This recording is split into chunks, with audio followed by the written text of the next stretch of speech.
Anybody home? Today, I want you to open your mind. I've almost come to the conclusion that the story is so damning that the mass of people can't deal with it. We are in process of developing a whole series of techniques to get people actually to love their servitude. We face a hostile ideology, global in scope, atheistic in character, ruthless in purpose, and insidious in method. For we are opposed around the world by a monolithic and ruthless conspiracy that relies primarily on covert means for expanding its sphere of influence. To change the minds and the attitudes and the beliefs of the people to bring about one world socialist totalitarian government. The potential for the disastrous rise of misplaced power exists. It has patterned itself after every dictator who has ever planted the ripping imprint of a boot on the pages of history since the beginning of time. If you can get people to consent to the state of affairs in which they are living, then you have a much more easily controllable society than you would if you were relying wholly on clubs and firing squads and concentration camps. Tools of conquest do not necessarily come with bombs and explosions and fallout. There are weapons that are simply thoughts, attitudes, prejudices. As you connect the dots between different people, organizations, religions, history, suddenly the picture starts to form. The kingdom of God is within man, not one man nor a group of men. Someone born in the United States is not more special than someone born in Mexico. They're just vehicles for the consciousness to experience. They do not want your children to be educated. They do not want you to think too much. It was learned that the aliens had been and were then manipulating masses of people through secret societies, witchcraft, magic, the occult, and religion. They reach into our children. Music, television, books. Prey on children's innocence. How can I disprove lies that are stamped with an official seal? So if you have the opportunity to stand next to one of these machines, it feels like an altar to an alien god. Genetic power is the most awesome force the planet's ever seen, but you wield it like a kid that's found his dad's gun. The Army Air Forces has announced that a flying disc is now in the possession of the Army. Too many others know what's happening out there, and no government agency has jurisdiction over the truth. Any state, any entity, any ideology that fails to recognize the worth, the dignity, the rights of man, that state is obsolete. A case to be filed under M for Mankind in the Twilight Zone. It's about time some of you got acquainted with the real hard truth. If you don't connect the dots, it's just a mass of what's all this about.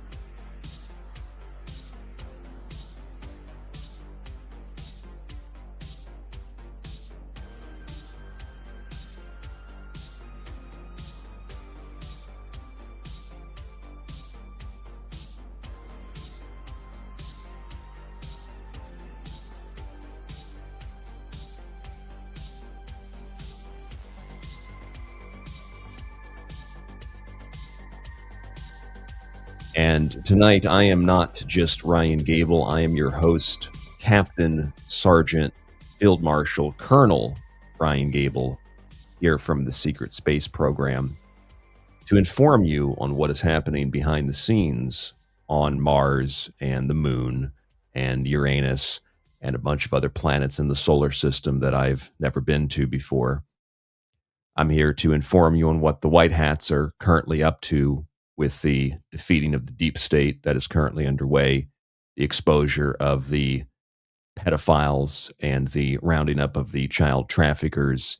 I have secret intel on that. I've gone to a Domino's pizza restaurant and I've found the children in the basement. We were able to arrest Hillary Clinton. She's in handcuffs right now.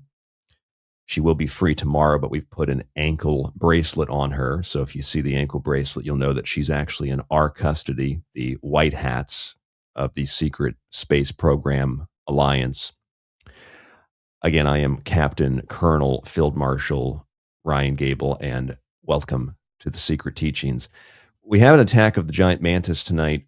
The reason I came up with this name and I made this promo picture, which I'm really proud of, it's actually a movie. I think it was from several decades ago.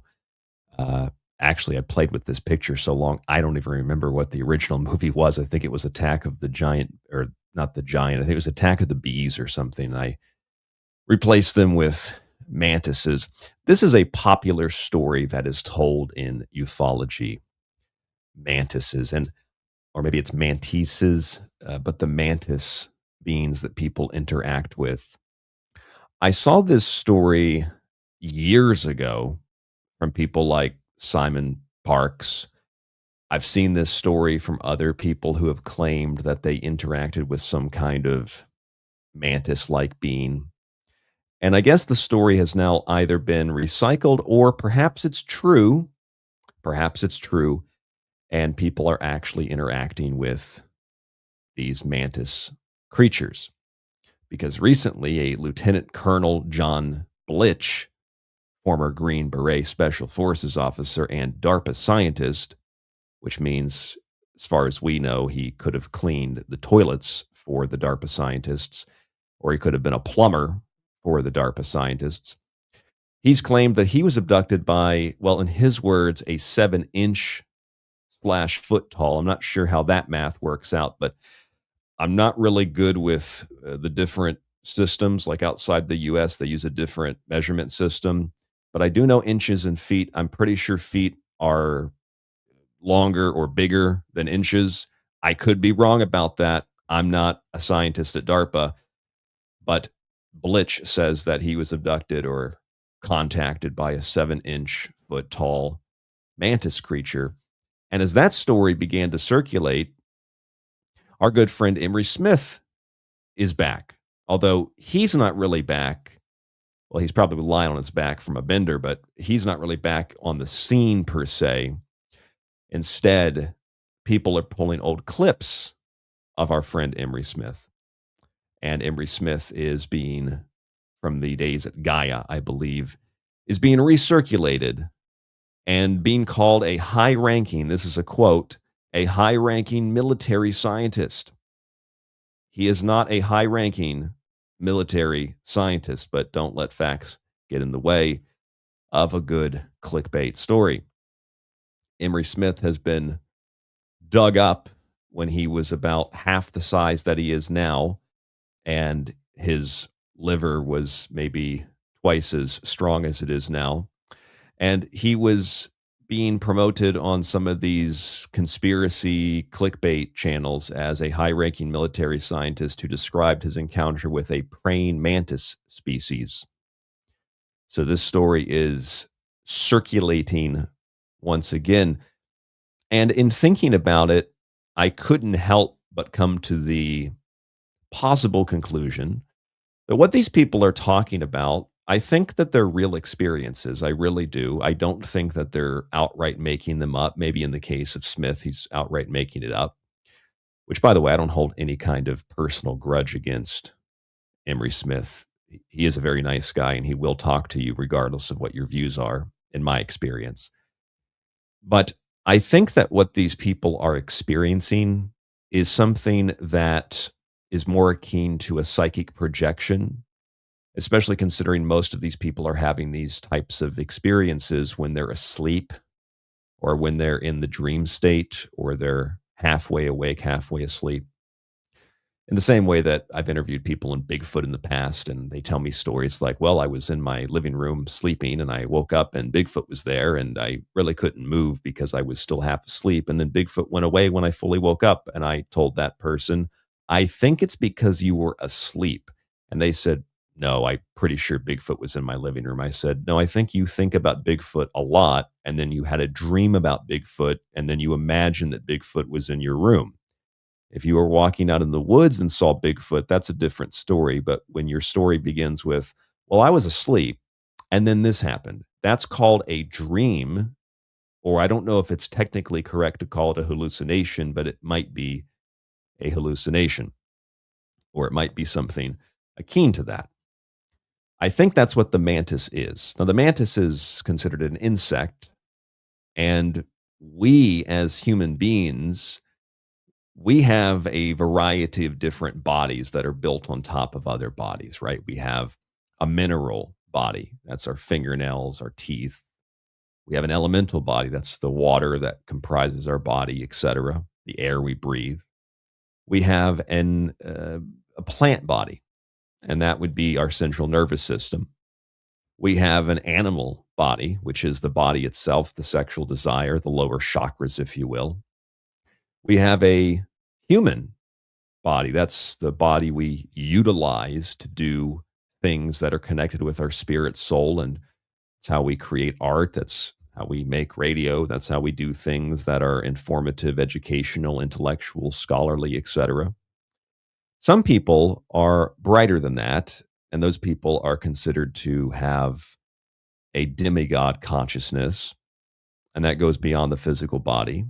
And then there is a central source that all of this emanates from, and that would comprise the central point in the 7 days of creation. So you have the elemental, the mineral, the animal, the human, the demigod, and then you have the God consciousness, as well as the plant body in between, which is where if we go and reread the Wonderful Wizard of Oz, we learn about that in the Wonderful Wizard of Oz. Or if we watch the movie, we learn about that in the movie because of the Tin Man, the mineral body, the lion, which is the animal body, and the scarecrow, which is the vegetable body, which again is like the plant body, kind of there in the middle.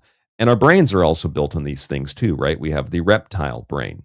Now, this is probably why people interact with insects and people interact with reptiles and people interact with gray aliens, which are kind of like a fetal external projection of ourselves. Now, what irritates me, if I may be so blunt with you tonight, what irritates me is that having gone to countless UFO conferences and talking about this stuff professionally several days a week, or at least dozens and dozens of times a month, it irritates me that this kind of commentary does not receive the type of response that you would expect somewhat conscious commentary to receive. In other words, yes, those of you in the chat room tonight, Tim Curley and Mystical Hydra, Antonio, Dr. Jesse Haywood, and Blake and Deborah, Joe Ryder and Alex and Hermit Ventures and Jez and everybody else in the chat tonight, you get it. That's why you're here. Matthew Wilson is here. You get it. That's why you're here. But I don't know if everybody gets it. Brad Pitbull gets it. Jason gets it. Patriot Girl gets it. Antonio gets it. But I don't know if everybody gets it. In fact, very few people get it. People aren't interested in hearing about how the reptiles they're interacting with are actually part of the reptile brain, or at least maybe it could be that the insects they're interacting with are part of the body. It's part of the buildup, the makeup of what makes us human, along with those other bodily types. People don't want to hear that the gray aliens are actually fetile versions of ourself. What they want to hear is the type of thing that I'm going to play for you tonight on the show. They want to hear, I had contact with a 7-inch foot tall reptilian, or a 7-inch foot tall mantis, or a 7-inch foot tall white being. That's what they're looking to hear about. And that's unfortunate, and that's sad.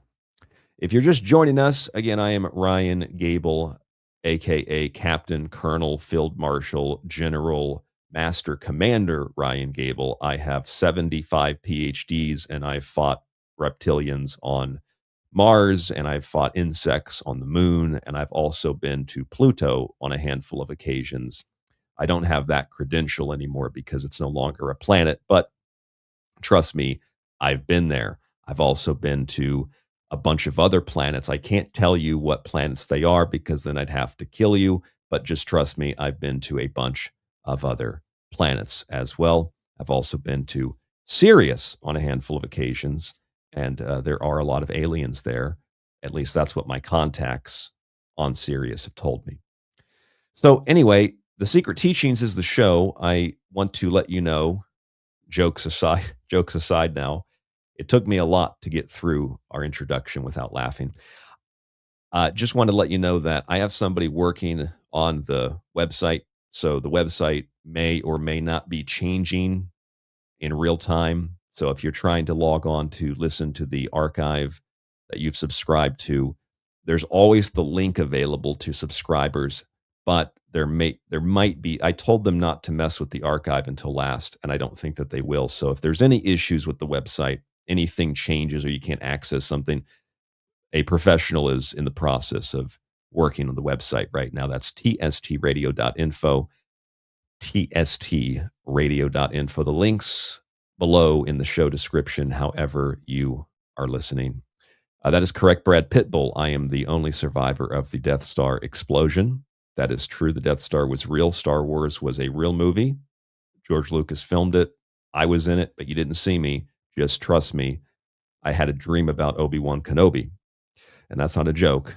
Our good friend, the late David Wilcock, actually claimed that his brother was Obi-Wan Kenobi and that George Lucas stole that name from his brother. It's real wild stuff, folks. Anyway, that's the website. If you want to email the show, rdgable, rdgable@yahoo.com.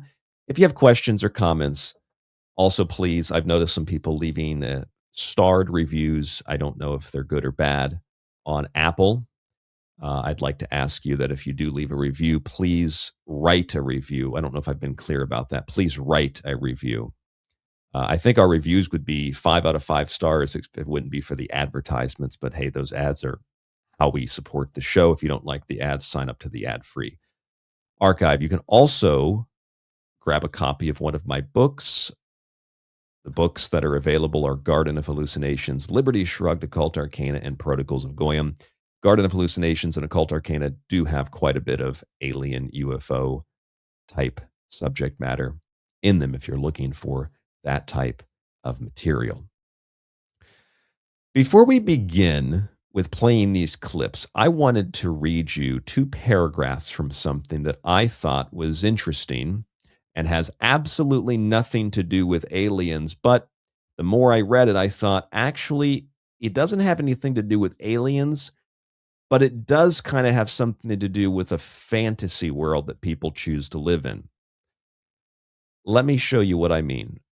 This is an article from The Spectre, and I saw this from a handful of Japanese social media personalities that I follow on X. Again, has nothing to do with aliens, but hear me out. It says, the dark side of Japanese convenience stores. I don't know if you know anything about Japanese convenience stores, but they're not like American convenience stores. People don't hang out in front of them and ask you for money or smoke cigarettes. People usually don't steal from them. You can't go get the types of things that you buy at American convenience stores and these Japanese convenience stores. They're much different. But I read this article because it just, the headline was intriguing to me. So that's what a good headline does. I thought, okay, what's the dark side? What's the downside? I was just in one last night. What's the downside? Let me read you these 2 paragraphs. Japanese cities can disappoint. Visitors stroll around hoping to be awestruck by the dreamy spectacle of clip-clopping geisha in their wooden geita, or barreling sumo wrestlers, or high-stocking ninja girls like Kill Bill, and all against a Blade Runner backdrop, only to be confronted with mostly unremitting blandness. Constants are these: concrete, plastic, more concrete, more plastic, endless construction, confusion, and noise. It can all seem dizzyingly homogeneous. The defining feature of the Japanese city these days is the ubiquitous convenience store, or konbini. Scaled down supermarkets, post offices, banks, etc., whatever the customer requires it to be. There's 7,500 in Tokyo alone, etc., etc. Now, I thought this was very ridiculous, and again, has nothing to do with aliens, but there is like a link, there is a hook here, because if you go to Japan and you think that you're going to see clip-clopping geisha, or if you think you're going to see ninja girls, or somebody dressed like they're in a Kill Bill movie, or you're going to see the backdrop of Blade Runner, you have to be one of two things, perhaps both: retarded, and also you must, at the very least, be delusional. You have to live in a fantasy world to come to Japan and believe Japan is just sumo wrestlers and geisha. That would be like coming to the United States and expecting to see revolutionary colonial officers in their uniforms, or expecting to see cowboys. That kind of stuff doesn't really exist anymore, or that kind of stuff is confined to very niche parts of the country. Like, you can actually see geisha, you can actually see Maiko, but you have to go to very small parts of Kyoto. I mean, there are some in Tokyo, but they're either for tourists or the real ones are for actual paying customers, and they're extremely expensive, and a lot of times foreigners are not allowed.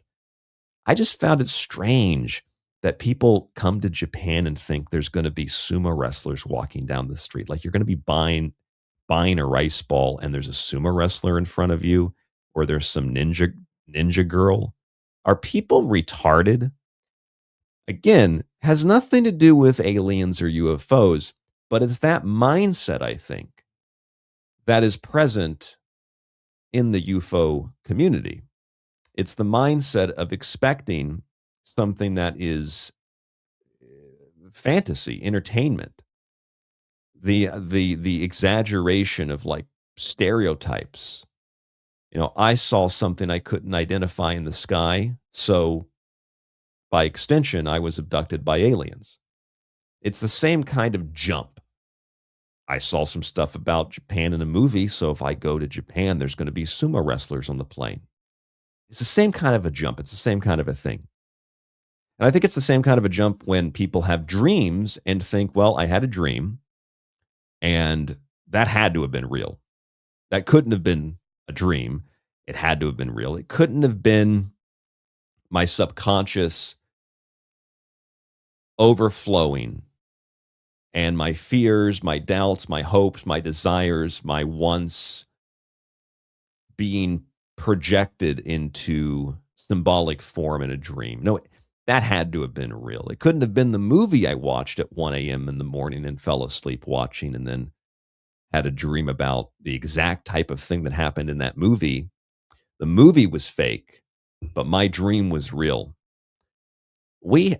Are we not teaching children common sense? Are we not educating our young people? Are we not, as adults, aware that there is a separation between fantasy and reality? There's a separation between dreams and waking reality. I thought that was kind of understood. I mean, I am a captain, colonel, field marshal, general, commander, but I mean, I thought that idiots like you could understand that. I thought that the average person, seriously, genuinely speaking, I thought we could differentiate between dreams and waking reality. I guess I was wrong. I guess Japan is just there's ninjas everywhere. They're crawling on my house right now. There's ninjas everywhere. There's sumo wrestlers everywhere. There's geisha everywhere. There's dragons. There's samurai. As I stood in line behind a samurai last night, he was buying sushi. It's crazy. They're all over the place. When you go to a UFO conference, it's kind of the same thing. It's kind of the same thing where people actually believe that they are legitimate shamans. Kind of ironic, considering that the UFO abduction experience is much like the shamanic experience, but they don't put those two things together. It's more of like a healing thing. People believe that they've been abducted by aliens simply because they had a dream about it, or there's something they couldn't explain and they jump to that conclusion. It's whoever is thinking that Japan is filled with sumo wrestlers and geisha and ninjas and samurai are the same kinds of people that think that Randy Kramer and this Blitch guy and Emery Smith and Simon Parks and a bunch of other people who made the same types of claims actually interacted with mantis beings, and they were abducted by those mantises and things were done to them. I never really expected myself to be the person who, as an adult, would say things like this that would sound like I'm skeptical or making fun of people. I am, for the record, making fun of people, but I don't like the term skeptical because I've seen large, triangular, black, unidentified objects. I saw one out at Area 51, and I've seen one here in Japan not 2 years ago. I don't know what they were, but I know for sure it wasn't Japan Airlines or ANA. I know it wasn't American or United. I know it wasn't an airliner. I know it wasn't at least a typical military craft. I'm not sure what it was. I don't know if it was human. I don't know if it was something else, but I've seen those things clear as day. I can't explain them. The thing is, I don't jump to the conclusion that these things were aliens. And perhaps, as Joe Ryder in the chat says, I saw a stealth craft. Possibly so. It must have been a very, very, very advanced one that is far beyond the F-117, because I've seen the F-117 in person and I've seen the B-2, and these were not triangular like the F-117 is. This was a very, very large craft that was much different than the F-117. But again, I still don't know what it is. I have no idea what I saw, but I did see something. Yes, Tim, it was probably a TR-3B. I did see something. I have no idea what it was. As Jez in the chat says, Linda Moulton Howe knows all too well there's an endless line of new people who know nothing. Yes, I'm one of those people. I don't know what I saw. Although I do kind of think that I have an idea of what this might be, and that goes back to the insects, that goes back to the mantis, that goes back to the reptilian, that goes back to the gray. I think this stuff is a psychic projection. And by psychic projection, I mean it is a subconscious projection of the reptile brain, of the various parts or fragments of the buildup of what makes us human, what makes us animal, what makes us plant-like, what makes us even insect-like, what makes us these creatures that we call human, that also have these animalistic desires and also have this ability to reach beyond that and connect with God. And I think that it's that stuff. I don't think it's insects and reptiles, which, see, I never understood this. It's what it sounds like to me is that if people were making this stuff up, it sounds like they don't have a good imagination. It sounds like they're looking around and they see a cockroach and they say, okay, what if that cockroach was 7 foot tall? That's like Men in Black, right? The cockroach has a spaceship. Will Smith has to stop him from taking off planet. I feel like people are looking around and they're finding things that exist here on Earth, and then they're just simply blowing them up by a few 100% or a few 1,000% and making them very large. What if an ant? What if a mantis? What if a cockroach? What if some bacteria were really 5,000% bigger than they are now? I mean, that would be scary, right? And I think that's what's happening. A Mystical Hydra makes a point in the chat. I was just thinking of this. I'm glad you brought it up. That there were and are a lot of mantis-like beings that are seen in DMT studies. And I've read the Strassman book. In fact, I have it here on my bookshelf. And it's a fascinating book. People tend to interact with things based upon their beliefs and based upon of course, the dosage and what they expect to see out of it. EM in the chat also brings up an interesting point, the Hopi people and the ant people. And those are cases that I'm not sure if they would fall into the same category of what we're discussing tonight. However, I do think that we're dealing with archetypes when we're talking about the ant people, because ants live underground. And if you come out from under the ground, well, then you're like the ant people. I'm sure that we can find equivalent things like that today. I mean, look at the people that have jumped out of the sewers recently in Brooklyn yet again. What would you refer to those people as? And yes, I know I just put the ball on the tee for you to knock it out of the park. It starts with a J, it ends with a W. But what would you call those people? The sewer people? The rat people? The sewer rat people? The mole man? I mean, the underminer? If you've watched Pixar, what would you call those people? It's kind of the same thing. Suspicious, Hermit Ventures in the chat says. Yes, suspicious would be one thing. So those are my thoughts. Those are my feelings. Again, you're listening to The Secret Teachings. Thank you so much for joining us tonight. I am Captain, General, Commander, Field Marshal Ryan Gable, serving 17 tours in our solar system. And we're going to now go to Mr. Emery Smith. As you can tell by looking at this video, this is a very old video of Emery Smith because Emery Smith does not look like that anymore. Emery Smith has a little bit of a different look to him today. I believe it is called obesity. That's the look that he's chosen to cultivate. It might also be a result of heavy drinking.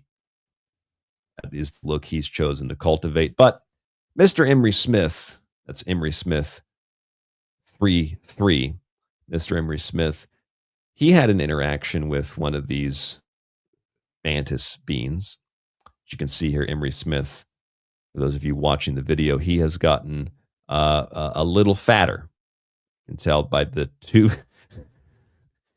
two examples here that we have on the screen, the video, and I'll zoom in on that so you can see it better.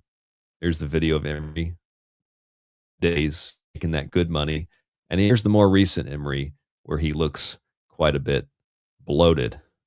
That doesn't look too good. Might want to get that checked out. So Emery Smith has definitely put on some weight.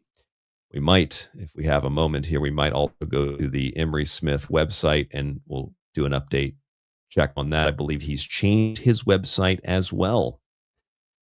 He's still selling blue aquafarian water. We'll take a look at that update here in a moment. Let's get to Emery Smith, though. According to this, I don't want to promote it to the audio audience, but according to this person who posted this, and this person who posted this is a clickbait scumbag. Played their stuff on the show before. It's just awful. Here's the video. High-ranking military scientists describes his encounters with the praying mantis species. One of the autopsies we did, we had a mantis being with about 5 other scientists in there. And we were working on a regular, actual human, but an extraterrestrial human that was not from Earth, that was born in somewhere else. And they were a lot larger than us, probably another foot or two taller. I think 7.5 feet, to say the least, like the size of an NBA player. Okay. And it was a very white albino looking skinned, blue-eyed person that I don't know why they're operating on him, but they did bring the mantis in because the mantis was able to somehow reactivate the brain through electric stimulation from them, even through a suit, and can memory recall what happened to the person before they died. Really? Yes. Wow.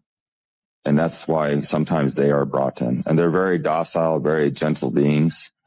And when it's not that serious of a situation, they can be really funny. How much like a mantis's face would this face of this being look like? That's Mr. David Wilcock, the late Wilcock speaking. As you can tell here, he was making good money and eating lots of bison steaks because he also had some weight on him before he lost all that weight in a battle with depression.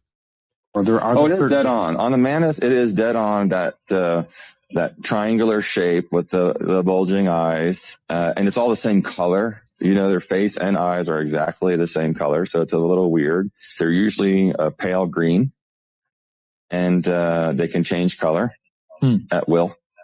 Really? Yes. And it's neat to see them in deep thought when they're doing these processes because it's a wave of rainbow light going back and forth through their face. I kind of can get mesmerized actually by it. Wow. I always love when they do that. I get so captivated, and I'm looking at them through the actual helmets that we use, these large glass spacesuit helmets. And they're just amazing to look at, especially when they move too. Like I talked about these other ETs that move so fluid, but they're just more angled. Their bodies are just more angled. They don't have the articulation that we do in our joints. It's usually one way or the other, but very precise. Now, just for the record, having listened to what Mr. Emery Smith just described there, you may or may not recall that when I interviewed Emery Smith, I asked him about the autopsies that he performed. And he said he didn't actually perform autopsies. He said that he performed some sort of analysis of tissue samples. And there's a great difference between a tissue sample and an autopsy. An autopsy, from what I understand, involves cutting open the body, breaking bones, looking for various different things in the body, the organs, weighing them, maybe determining the cause of death, etc. Tissue samples are little strips of material that are probably under a microscope. That's a whole lot different than doing autopsies on these beings. You probably wouldn't know how tall. Maybe there's a way to determine this. I don't know. I'm not a biologist or a mortician or anything like this, but I'd imagine maybe there's a way to determine how big something is based on the skin sample or whatever the sample might be.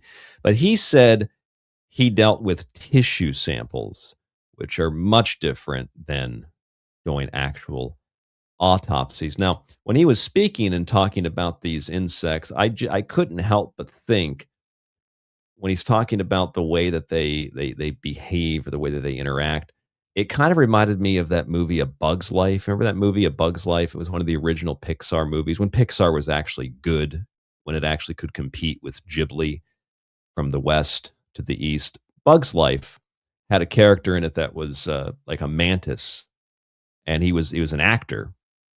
And it was like a circus performer, I think. And he had this like fake meditation. It just reminded me of the Mantis character from A Bug's Life, which, quite frankly, I really feel like that could be what inspired Emery Smith. He does seem like a cartoon. He does seem like somebody who enjoys a good cartoon, kind of like that SpongeBob episode where Patrick's watching TV as the dad, and he says, he hit him over the head with a coconut. Patrick doesn't have all of his wires plugged in. But this is what I'm thinking of when I think of Emery Smith. I kind of feel like Emery Smith watched A Bug's Life before this interview, and then I thought maybe he decided, okay, that's the story that I'm going to tell David. I interacted with a mantis. And that's what we should do right there. Like the flies do in A Bug's Life. Throw a tomato at Emery Smith, will you? Someone throw a tomato or throw something at him, because need to wake him up out of his inebriation. Now let's go to, we've got his website here. We're not going to go to that right away. Let's go to Lieutenant Colonel, a Lieutenant Colonel who is a scientist at DARPA, talking with Ross Coldhart. He's always got the facts about these mantis beings. This is new. This is recent. This isn't from 15, 20 years ago when Lieutenant Colonel John Blitch was half the size he is now. This was recent. This was posted back in May by George Knapp. It's not inconceivable that one day you might actually get the opportunity to meet your abductors. I already did. A tall, 7-ish foot praying mantis looking being was upset with me and was this chastising me. This was during one of your abduction events? This is right around the same time as this mountain bike incident. It was the environment that I thought it was in my bedroom.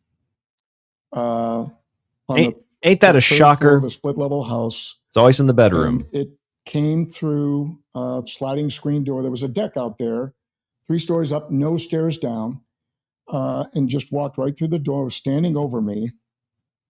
And again, I was terrified, frozen, paralyzed to the bed. And I got a male presence vibe from this being. And he's just looking at me very intently and explaining to me, look, this body that you got, it is just a soul housing group. It's a brain housing group. It is just a machine that your soul occupies for this lifetime. How many times have we heard the description of the human body in those exact terms? Now you could say, well, that's because it's true. I feel that if these are conscious beings, or as some people say, beings, if these are conscious beings and they are interacting with us and they've told us for hundreds of thousands of years, hey, your body is just a housing for the soul. And humans just still, I guess, have not figured that out. I feel as if these creatures would maybe give up. Maybe I'm thinking too much in human terms, but when you've told people, look, this is what the body is. Why aren't you getting this yet? Why don't you understand this yet? And you've done it for thousands of years. Don't they get tired of just saying the same thing over and over and over and over and over again? Besides, don't you think that they could maybe describe it in a way where if we're not really understanding it, we're not really getting it? Couldn't these highly intellectual insects explain this in a different way that maybe we could understand? For the record, I suppose it's possible that the reason that these things do appear as insects or reptiles or whatever is that that's a form that we understand. It's not so much that they're actually giant insects, but it's a form we understand, which maybe that has something to do with artificial intelligence or AI. If we look at it from a film point of view, there's a lot of movie films where AI can form and morph into whatever is more comfortable for the viewer. So perhaps that's part of it. But let's go back to John Blitch interacting with this mantis. I just wanted to pause to say this because I think it's important to provide some context. And so, yeah, we're going to mess with it. We're going to get up under the hood and we're going to adjust the carburetor, right? I had just dated myself there. We may swap a couple of parts out, but we can't steal you. We can't steal your soul. We can't steal your consciousness. So quit screaming and writhing around and let us do our frickin' job. And it's like the equivalent of a surgeon telling the patient, stop squiggling, just like the veterinarian to my Labrador Retriever, hold him down, for crying out loud. I got to be able to check this tendon.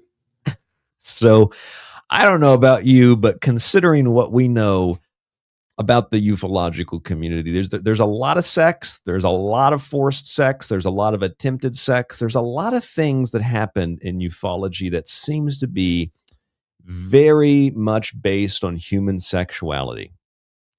And I can't help but think that once again we've found a case in John Blitch where the individual has been molested as a child. And they have had waking nightmares of that or waking dreams of that. They've never gotten over it. They've never processed it. And they still have the trauma there, but they don't know how to deal with it. So they project onto it something that maybe Maybe this guy's interested in UFOs. He's watched some TV shows or some movies, or he's read a book, and that becomes his abductor. He wasn't molested by his family member. He was molested by a 7-foot tall mantis being. Because although, yeah, sure, the doctor needs to perform their work, and so just hold the patient down so we can make sure they don't hurt themselves. I feel like that's also kind of what happens when maybe you get gang raped. Just hold her down so she stops squirming. Maybe they punch this guy once in the face and say, hey, if you just shut up and lay there and take it, it'll all be over soon. That is also a possibility. And considering the fact that a lot of people in ufology have even, I suppose you could say, admitted to being molested on top of all the alien stuff, it just doesn't. It wouldn't surprise me if that's actually what we're dealing with here. Hold him down. Hold him down. We got to. This guy's being molested. He's being raped. And his screen memory is a 7-foot tall mantis. Let's listen to that again, that last part, with the context of maybe he's actually being violated. We're going to mess with it. We're going to get up under the hood and we're going to adjust the carburetor. We're going to get in that ass. I stated myself there. We may swap a couple of parts out, but we can't steal you. We can't steal your soul. We can't steal your consciousness. We can gang rape you, though. So quit screaming and writhing around and let us do our frickin' job. And it's like the equivalent of a surgeon telling the patient, just a molester, a serial molester, a serial rapist, telling somebody, "I'm just trying to do my job. Stop squiggling." Just like the veterinarian to my Labrador. Stop squirming. Just take it. Hold him down, for crying out loud. I got to be able to check this tendon.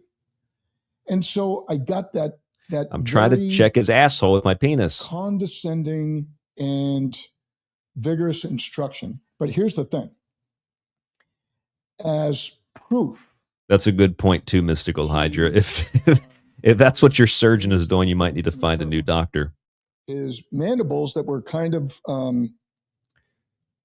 behind like a casing or a shell. They had his mandibles had testicles on them. Chunks of my cheek, and he's ripping it, and there's blood spattering on the wall, and I'm feeling that was probably semen, and I'm feeling this flesh, and the whole time he is conveying to me, see. We can't get your soul. We could do a lot of damage to your body if we want to. We don't. We're trying to help you. But this is how bad it could get. So stop squiggling around and let us get this done. It really does sound like this guy. Yeah, Joe Ryder in the chat said it.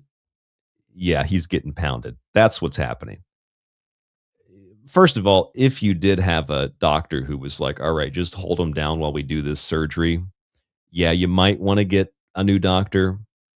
But if you're having any interaction with something that is supposed to be malevolent or benevolent rather than malevolent, it's supposed to be like a positive, Stephen Greed, for example, Stephen Greer's nice aliens. If they're just supposed to be nice and kind, why would they need to rip your flesh apart and splatter blood on the wall to prove the point of, hey, we can do whatever we want to you, so just shut up and lay there and take it? This does not seem like a good species. This does not seem like we're dealing with something that is benevolent here. Psilocybin in the chat, funny enough, that's actually what leads people to have these experiences, says, is this real? WTF. Yep, that's actually Ross Coldhart sitting there for News Nation interviewing a Lieutenant Colonel John Blitch, a former Green Beret Special Forces officer, cognitive psychologist, which I find that hard to believe. And DARPA scientist, which means he could have cleaned toilets or plumbed things like Eric Hecker in Antarctica. But this guy is claiming that he was abducted by a mantis, and it sounded like it was going to town on his ass, is what it sounded like. And again, I'm not saying that to be crass or to be offensive or to be gross. I'm saying that because that's, to me, what it sounds like, especially based on numerous other stories within ufology that are just like, people are just obsessed with the sexual aspect of it, which is probably where the whole probing thing came from. It probably came from the same place. Like, the aliens aren't probing your ass. It's your Uncle Jack. It's your father or your distant cousin, or it's someone in the family, not in the star family, the starseed family. It's somewhere in your family tree. Okay. It's not in the cosmos.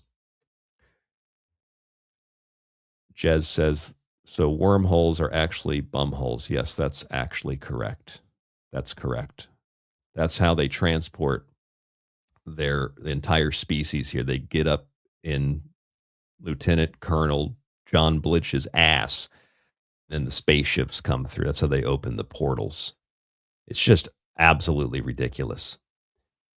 I think that it's also, it's doubly ridiculous because we go from the suits of Washington and the idea of like, there's, officialdom, and there's no such thing as any of this stuff.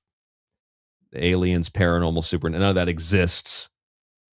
And we go from that to, okay, now it's cool to talk about. So suddenly government, military people are being molested by mantis beings.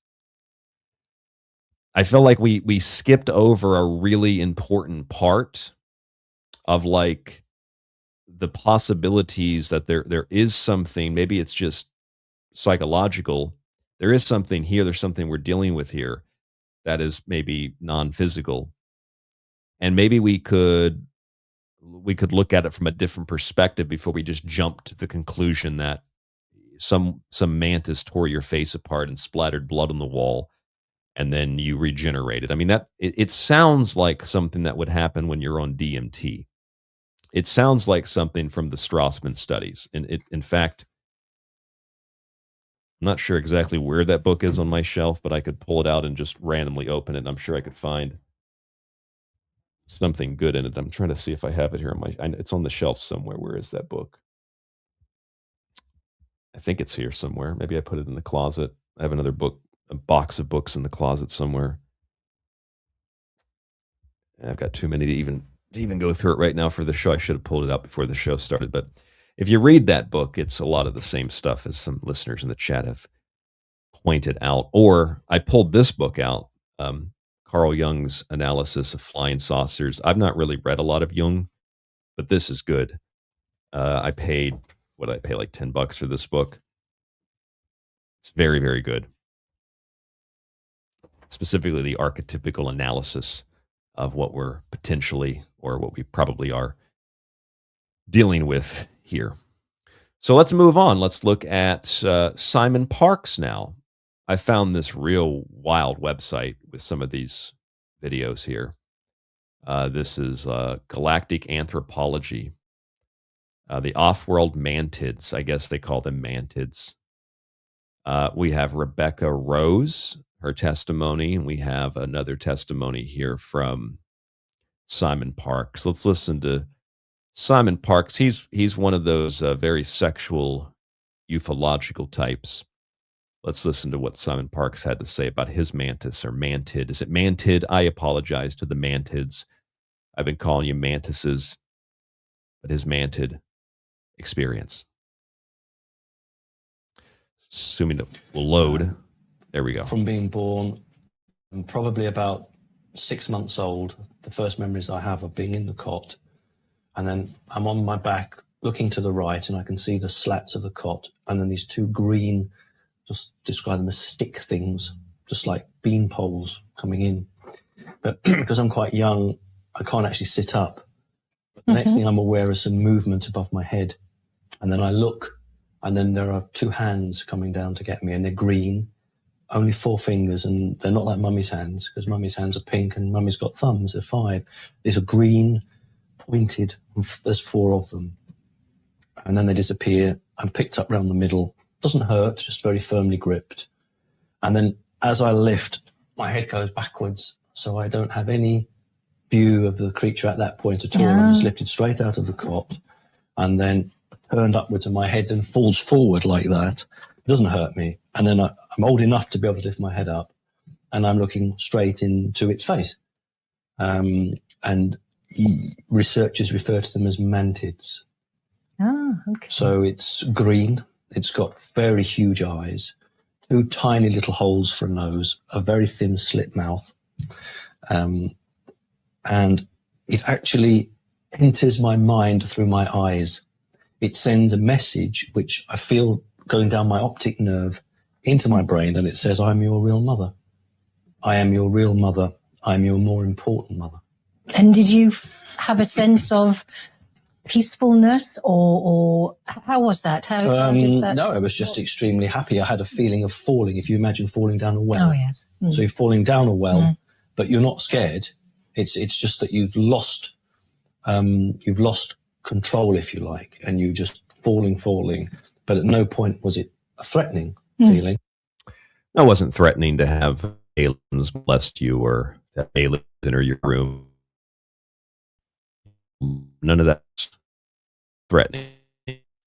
When I was younger, I've told this story before, I had an experience where I was laying on the floor, because I slept on the floor as a kid most of the time. And I remember laying there, and I had this feeling. It was about 3:30, 4 o'clock in the morning. So maybe paralysis. This sleep paralysis and in half awake, half dream state. I remember these presences is all that I can refer to them as. There were 4 of them, and I don't know what they looked like, but they were smaller creatures, I suppose you could say. And I remember them in the room looking at me. They didn't do anything to me, though. My experiences with seeing things like this, they never touched me or did anything to me. There might have been thoughts, probably my subconscious, but they never did anything to me. I have no memories of any of that kind of stuff, but I do remember having those types of experiences when I was younger. And as I got older, they started to go away.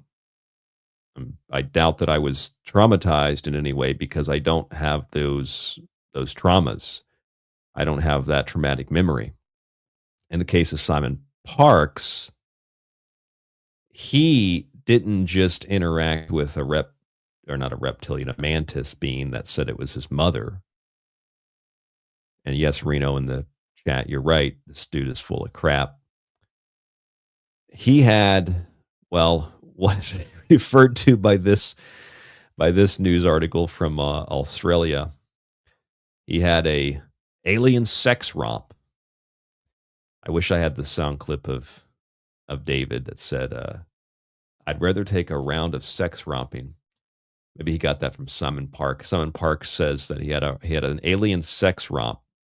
UK politician claims he fathered a child with an alien he calls the Cat Queen, and that his wife was fuming about the extraterrestrial affair. I mean, ladies, wouldn't you be upset if you found out your husband had a second life? But it wasn't with an earthly woman. It was with an alien. It was an extraterrestrial affair. And not only did he have the affair, but he had a kid with a cat. That's some wild stuff. I don't know if anger or if you were fuming, I don't know if that's really the right way to respond to that. I think if you, just for the record, I'm going to give some advice to women.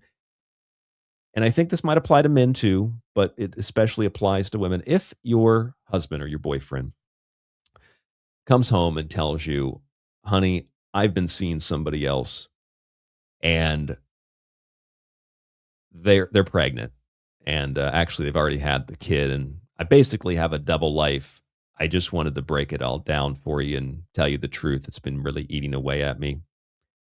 And maybe at first you say, well okay, how did you keep this secret? First of all, why am I not good enough for you? What's the deal here? And then they tell you, who is it? And it's a cat. Say, come again, which he did many times with the cat, but come again. Oh, it's a cat. I had a relationship with, she was a cat queen, and we have a half human, half feline child. I don't really think that's something to get upset about. I think that's something to say, okay, Simon, all right. And then slowly, like Homer Simpson, back away into the bushes, grab the phone, and call for help. I don't think it's something to get upset about, because I feel like to get upset about it means that you kind of believe him. How dare you have sex with the cat queen? How dare you have a second family on another planet? I mean, I guess you kind of have to be crazy to be married to somebody like that anyway in the first place. But anger is really not the first reaction that I would have had. I would have had okay, that sounds okay. I'm not really that upset about it. We'll talk about it later. I quietly pack my bag and I slip out the back door, and with all the money and my cell phone, and I call the authorities and get someone over there to make sure this guy gets the help that he needs, because clearly he has some very serious problems. Now, on the other hand, there is another hand here. What Simon is describing is actually the shamanic journey, because many shamans have spirit children. For tens of thousands of years, shamans have gone into the other world and they've had relationships, even wives, sometimes female shamans. They have husbands and they have children in these other worlds, these other states of awareness. That's not uncommon, but they're not physical children. And usually what they're interacting with are not alien cat queens. So that's why I think that this is stupid. And I think that anybody who believes Simon Parkes is naive and a fool. And I don't know if that includes the fuming wife, but if you believe that he had sex with the cat queen, you might need to be committed as well. The 53-year-old told the Whitby Gazette that he has had sex with the alien about 4 times a year, so I guess it's quarterly, and the couple had a child named Zarka. Couldn't you come up with a better name? Zarka doesn't sound like a cat name. Zarka sounds like that Buzz Lightyear's the villain in Toy Story. What was that villain's name? I haven't seen Toy Story forever. Toy Story villain of Buzz Lightyear. What was the name of that character? Emperor Zurg. Oh, it's close. It sounds like it's like Emperor Zurg. Hold on a second. What does Emperor Zurg look like? So we can get you a picture here of Simon Parkes' child. He's got a mask on, so underneath the mask is actually a cat. This is Simon Parkes' child here. This is a Zarg, Emperor Zarg or Emperor Zurg. It's actually close, Z-U-R-G. And then where's the article again here? Zarka. It's close. And even in science fiction books, people typically don't have names like this. It's just so, or I mean, yeah, certainly in science fiction you get stuff like that, but it sounds like something it sounds like Toy Story. These people are out of their minds crazy.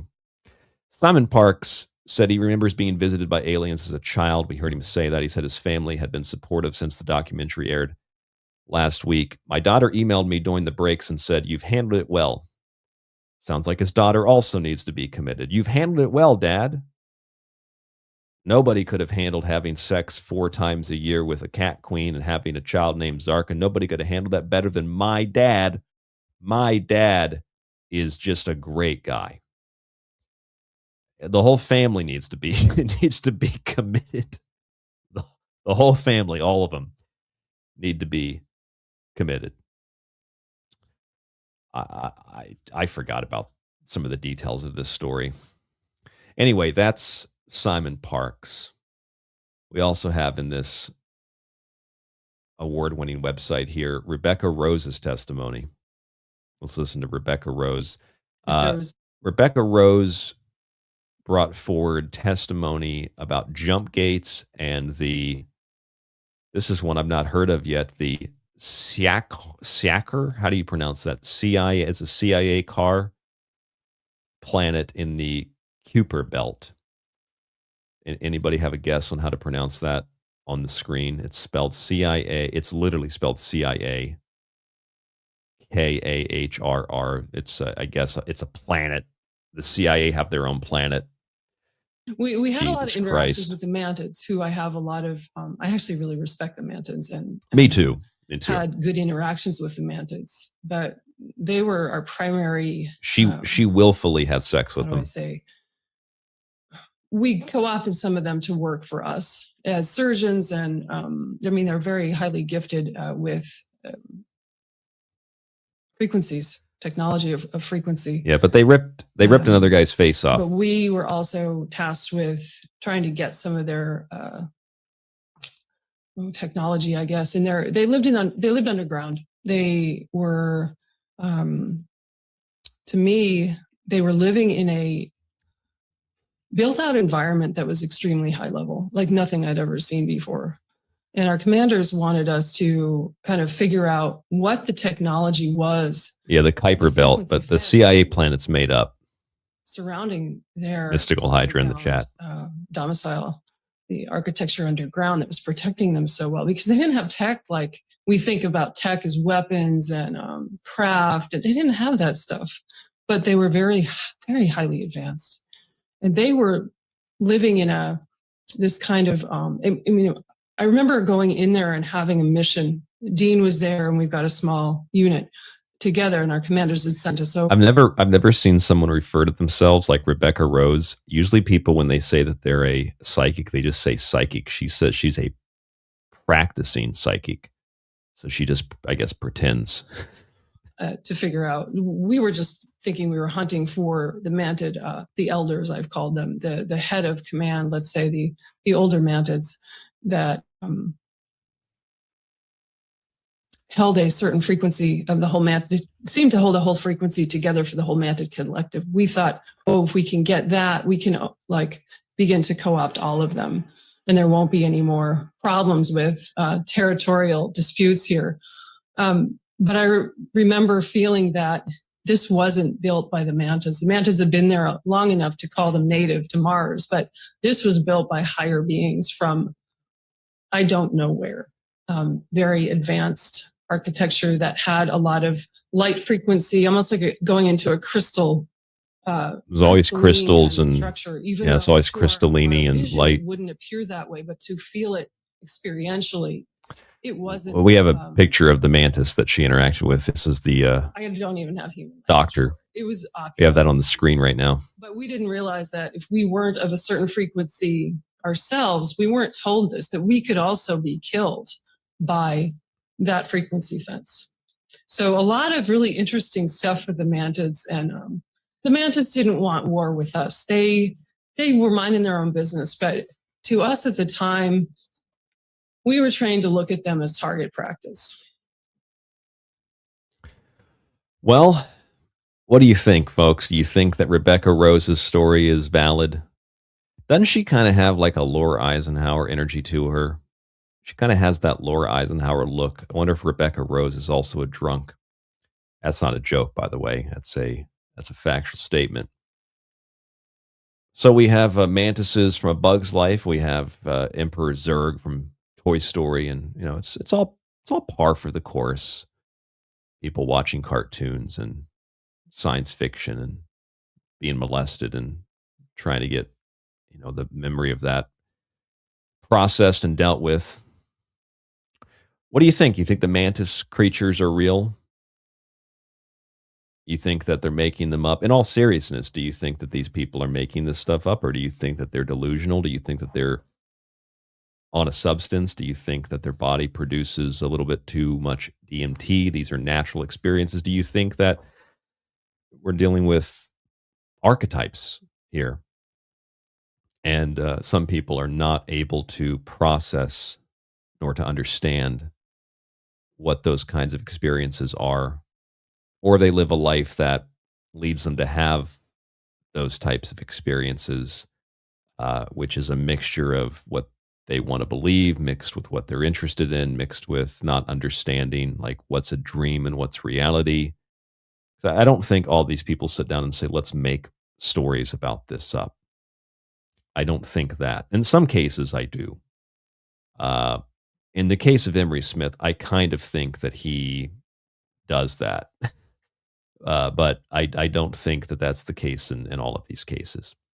All right, so we are at the halfway point of tonight's show, a little bit past the halfway point. We still have Randy Kramer on the insects coming up. We have Laura Eisenhower, a big update. She was supposed to go to Mars. I don't know if you heard that. I guess she is no longer going to be visiting the Red Planet. For those of you who missed our show earlier this week with Spooky, I highly recommend you go listen to it. It was a very fun conversation with Spooky in the UK. We did briefly discuss the Michael Salla lawsuit. We can get into Michael Salla here if we have time, just a brief mention of that. And then some of the disclosure, or quote-unquote disclosure, updates that are currently underway. Because, hey, next week is the big get-together on the Capitol steps and say the same thing that has been said for a century, and then just maybe collect some more money or get some more votes or get some more attention and get on TV again and talk about aliens. And then, hey, nothing actually comes of it. And you'll be back out doing the same thing again next week. For those of you tuning into this show for the first time, welcome to the Secret Teachings. I hope that you're enjoying the broadcast tonight. For those of you who are longtime listeners, thank you for tuning in tonight. You already know what you get on this show. For those of you who would like to get the advertisement-free version of this show, I know if you're on YouTube, you don't have to worry about this, but the archive, audio-only archive, is the primary way people listen. There are ads in the show. If it wouldn't be for the ads, I don't think we'd have any negative reviews at all on Apple especially. So leave us a review, type one out. But if you want to get rid of the advertisements, you want to help us with the reviews, please go to our website and subscribe to the advertisement-free version of this show. This is a 16-year running broadcast. We are not new to the block. We are not new to the party. 16 years, 5 nights a week, The Secret Teachings, tstradio.info, rdgable at yahoo.com. Some new stuff real fast. You know about our Cash App. Nobody really donates through that because I don't ask people to donate through it. But we have a Cash App, which people can use if they don't like using the Stripe processor for buying a book or subscribing. We also have PayPal. And I was banned from PayPal, but there's a loophole because I have a separate PayPal for personal use. It's not connected to the show, but you can use it if you'd like to strictly just donate to the show. $1 or $5, anything helps. We can't use it for transactions for books and stuff. But if you want to support the show, the links for all of that are below. And of course, whether you're on YouTube or in the audio archive, you can look below. But if you're listening somewhere else, there might not be a below. You'll have to go to the website. Again, tstradio.info. That's tstradio.info. Tim Curley in the chat, thank you for putting the links up on our YouTube page. It's amazing when I first came back to YouTube after having not been banned anymore, or having been banned, I wasn't banned anymore. We had hundreds of people that would tune in. Now it seems like the more we do shows, the less people get the notifications. So remember to hit the subscribe button. It's completely free on YouTube so that you get a notification when we do the show. And that brings me to another piece of new information.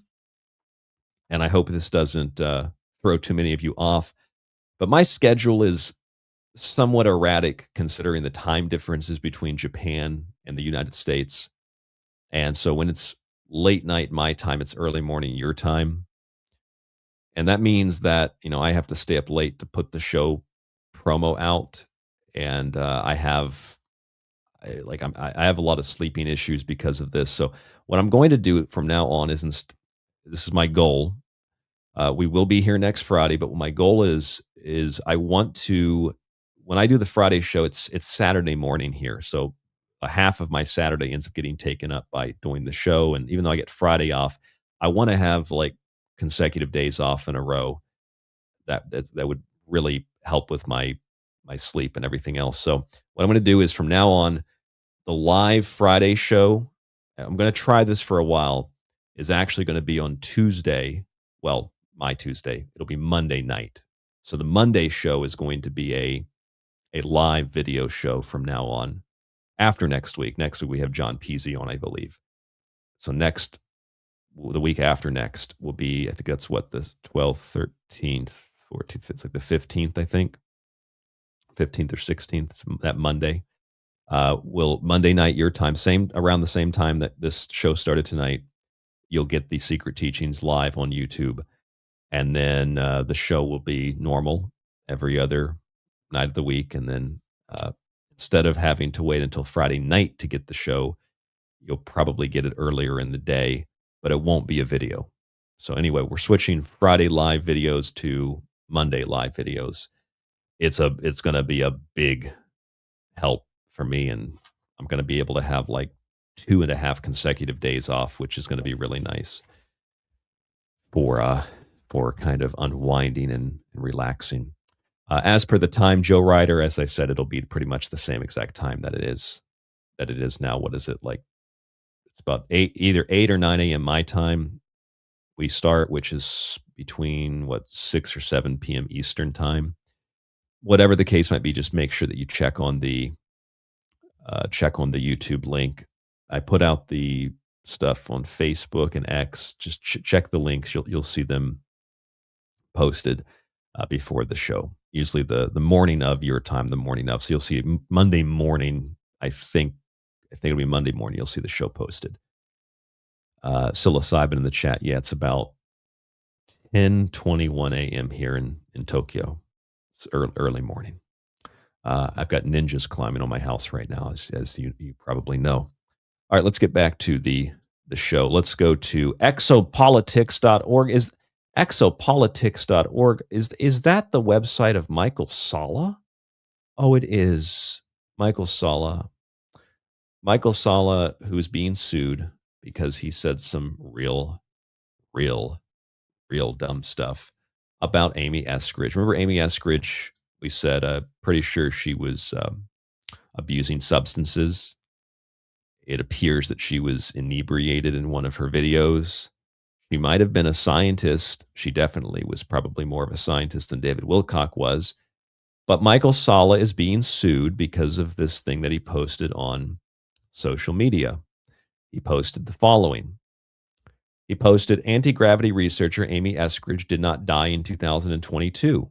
Next week, I will publicly release details that Amy faked her death and is now in contact with a reliable source I have known for years who has shared stunning info about her current anti-gravity research at a secret research facility. I will share more details in my webinar today. Now, see, Michael Salla messed up here a couple of times. I'm sorry, Tim, you're right in the chat. It's Dr. Salla. My bad. But I'm Colonel, Field Marshal, General Commander, Colonel Ryan Gable. So that I think that's, I also have 7 PhDs, so that's more than Dr. Salla. I'm an exoplanetary investigator, so I have one up in all of the various fields that Michael Salla is in. Anyway, jokes aside, he messed up in a couple of ways here. Number one, you notice that she died in 2022, right? So she died 4 years ago. Whether she faked her death or she actually died, which I'm pretty sure she actually died, why suddenly is Michael Salla now releasing information about how she faked her death? Wouldn't you have released information in 2022 or maybe 2023? But why would you wait until halfway through 2026 to release this information because Michael Salla didn't know anything about Amy Eskridge until the story made the circulation in the news about how she's one of the missing or dead scientists, and Michael Salla's eyebrows, they got a wise hair about them, and they decided, let's post on social media about how we have information about this girl's fake death from 4 years ago. And then his eyebrows thought it was a good, what I think got him in the biggest trouble, was to host what is essentially, I guess, a webinar, or what does he call it here on his page? I guess it's technically a webinar. On May 30th, he already did this. It is titled "The Trump, Pentagon, and Alien Secrets Disclosure Imminent." He says you're going to have to listen to the webinar. I don't see a description of Amy in the webinar, but he says you're going to have to listen to the webinar to learn about what happened to her. And you'll notice within the second mistake that Michael Salla made, look at this guy. He's very trustworthy. You'll notice the second mistake he made here with Amy Eskridge is that he chose to sell the information about her death. So he waited 4 years, and then he's going to publicly release details that Amy faked her death and is now in contact with a source about anti-gravity research at a secret research facility. And in order to learn the secrets of the secrets, he needs $45 from you. Enter promo code. You can get a discount. Let's see. What if I use the promo code SCAM? Does that discount code? No, I guess SCAM doesn't work. What about eyebrows? Does eyebrows work? Can I get a discount for eyebrows? That doesn't work either. How about QAnon? Does that work for a discount? No, QAnon doesn't work for a discount either. Anybody have a discount code to Michael Salla we can try? Scam doesn't work. Maybe scammer. Does that work? Scammer. No, that doesn't work either. Unfortunately, we'll have to pay $45 to learn what happened to Amy Eskridge. So that's the second place he messed up. But within the second place he messed up, I noticed that he's got this AI-generated trash. I hate these videos. I know a lot of people I know personally use these, but I hate this AI-generated stuff.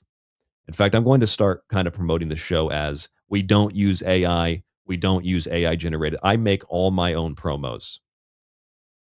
We don't have AI automatically generate a promotional picture for us, or StreamYard might do that too. You can tell what's AI generated and what's made by humans, or what's made on a, like an Adobe program or a Photoshop or something like that. I mean, AI can be useful to search for things or to pull images or backgrounds from things, but not in terms of actually making up an entire picture.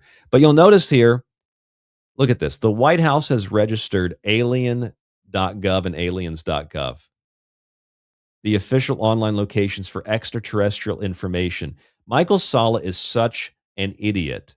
Not only does he say, I have information on this girl that died 4 years ago, I'm just going to release it now when her name made the news, and you're going to have to pay $45 for it.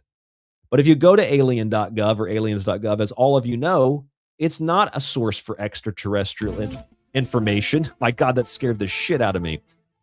It's a website for illegal immigration.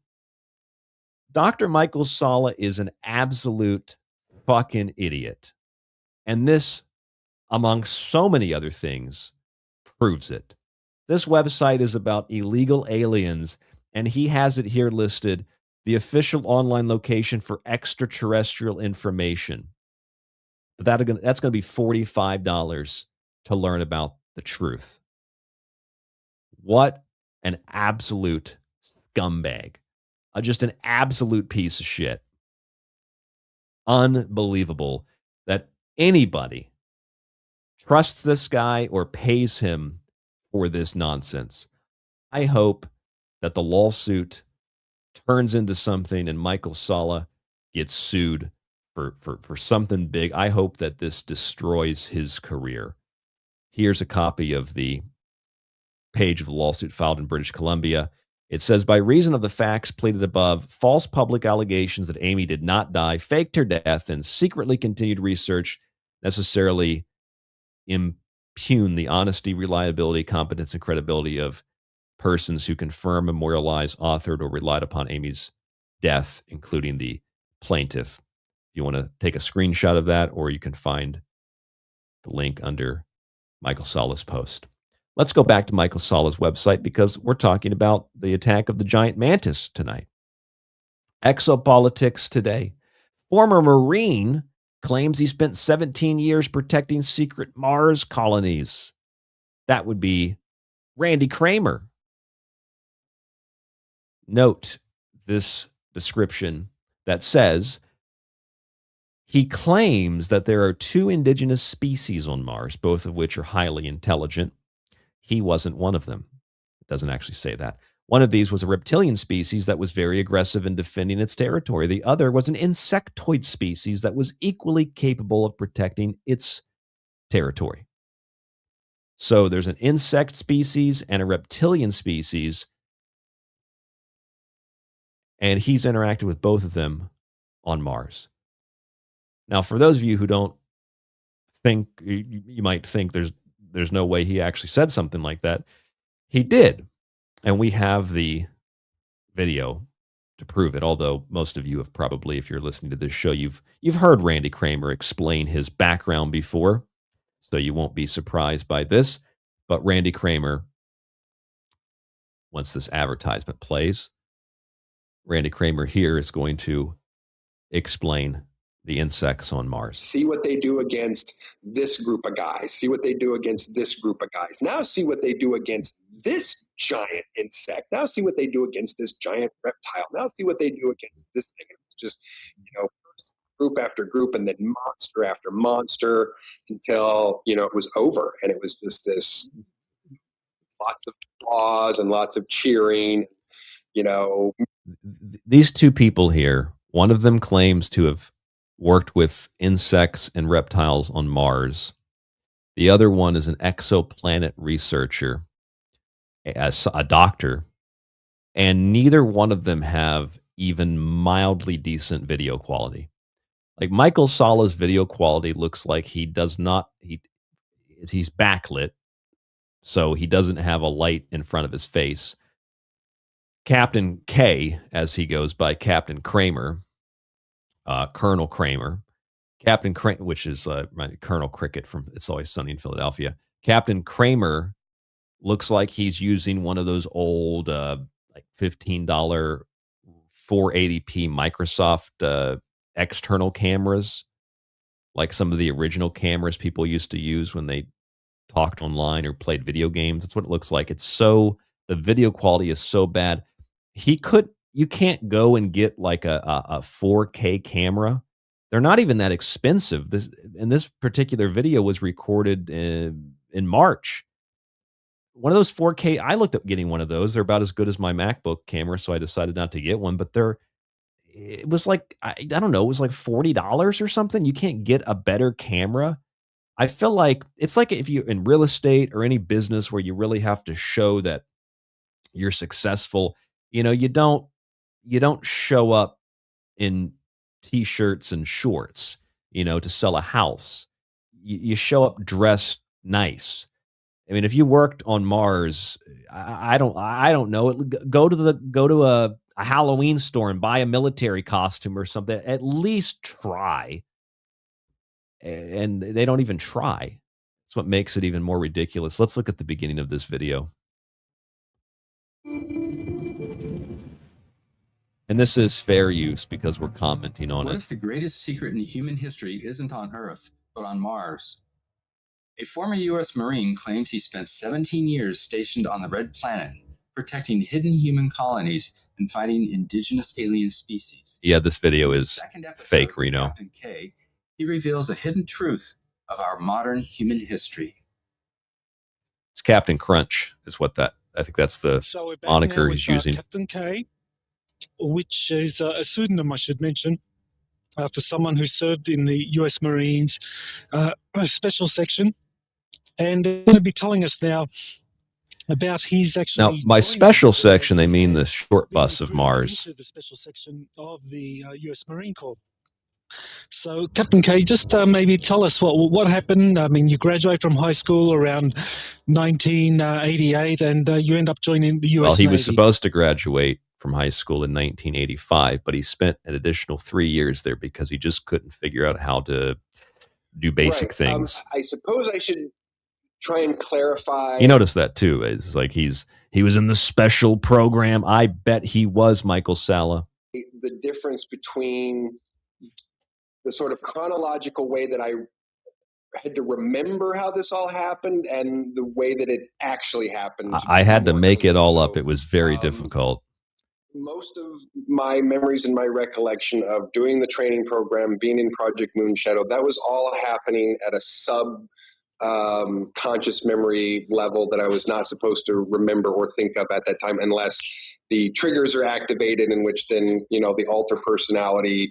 Yeah, the subconscious mind is not something all of us have. It's just for people remember this stuff in the subconscious, and it's not something we experience or something we remember, we desire, or we are afraid of. It's definitely proof that you were in the secret space program. In super soldier mode.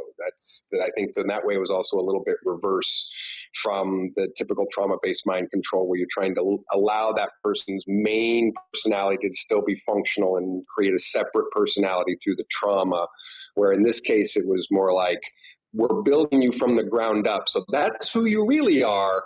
But because during the daytime you have to keep secrecy and security, we're just going to... Here we have a picture of Randy Kramer when he was on Mars. Some more simplistic version. Bring it up on the screen here. The person who you remember and think you are during the day. This good old Captain K. I know this starts with a C, but it's a part of the code. The completion of the training program. It's a C for subconscious. At that point, that was when the United States Marine Corps Special Section takes that parcel. That's right, Tim. Randy Kramer was in the 20 and back program, not to be confused with Corey Good in the 20 and broke program. He's got space aids. Larger pool, which all of the various super soldier programs that might have come out of the Marine Corps blend in with any of the other super soldiers. As many people have keenly pointed out, does this man look like a super soldier? He looks like a super loser. Look at Captain Crunch here on the screen and tell me if that looks like a super soldier. I mean, at the very least, I'll give Ishmael Perez credit where credit is due. At least Ishmael Perez looks like he's a super soldier. Now, he might have plagiarized his books, but Ishmael Perez looks like a super soldier. And I get it. At some point in the past, maybe Emery Smith looked a little bit more, I don't know, in shape, and maybe he could have passed as a super soldier. But like Ishmael Perez, he looks like a super soldier because he's like 6'4", and he looks like, he looks like he's on steroids, but he looks like a super soldier. We'll just put it that way. This guy on the screen right now, this guy does not look like a super soldier unless he was doing, I don't know, unless he was doing paperwork for the secret space program. This guy looks like an inbred retard is what he looks like. He looks like, I mean, I don't even honestly really have an insult for him because I kind of feel bad. I kind of feel bad for the guy. Like, clearly there's something very wrong with him, and you're not supposed to make fun of people who can't help it. Plus, if you unfortunately look like this, there are other things that you could do to maybe scam people. Claiming that you were a secret space program soldier just kind of seems like a real gamble. You think people are going to buy that? Like, I'm not the most attractive person in the world, and I know that, so I'm not going to tell people I was in the secret space program. Tim Curley says, why would you need glasses if you were a genetically engineered super soldier? Wouldn't you have perfect vision? Yeah. Wouldn't you? He needs that perfect vision to make sure the cereal's being produced the way it needs to be produced. So that's Captain Crunch. This guy is not a super soldier, folks. Does that need to be said? Maybe not for you in the chat, but for some people, it actually needs to be said. He's not an actual super soldier. Isn't that crazy? We have to say that in 2026. Programs that come from any of the other American branches of the military into a larger U.S. pool that then can be parceled out or added to the international EDF pool, or Earth Defense Force pool, which can then be parceled out to the other locations. Other words that might apply: dweeb, dork, nerd. Hey, I'm a nerd, so I don't mean that offensively, but like Comic-Con. There's thousands of guys like this at Comic-Con. Agencies and divisions, which they can then just kind of put all of these resources into these pools and then, decide where to sort of dish them out. Michael Sala has asked no questions in 3.5 minutes. I have 20 questions already to ask Randy Kramer. Michael Sala and the rest of these people just have these people on their show and they don't ask them any questions. They don't really give any kind of pushback or feedback. And there's enough people within the so-called UFO community or whatever the hell this trash is that they make their money. I mean, this particular video only has 12,600 and something views, and some of them are people like me telling you how stupid it is. But they make their money pretending to be Captain Crunch. Now, speaking of Mars, Laura Eisenhower. She claims that this is an update, an Eisenhower update. She claims that she was recruited to go to Mars. Now, listen, I doubt that many of you have actually met Laura Eisenhower. Some of you might have. I have on more than one occasion. I actually had VIP conversations with Laura Eisenhower as I was in the, say, media VIP room. I've had essentially had dinner with Laura Eisenhower. I got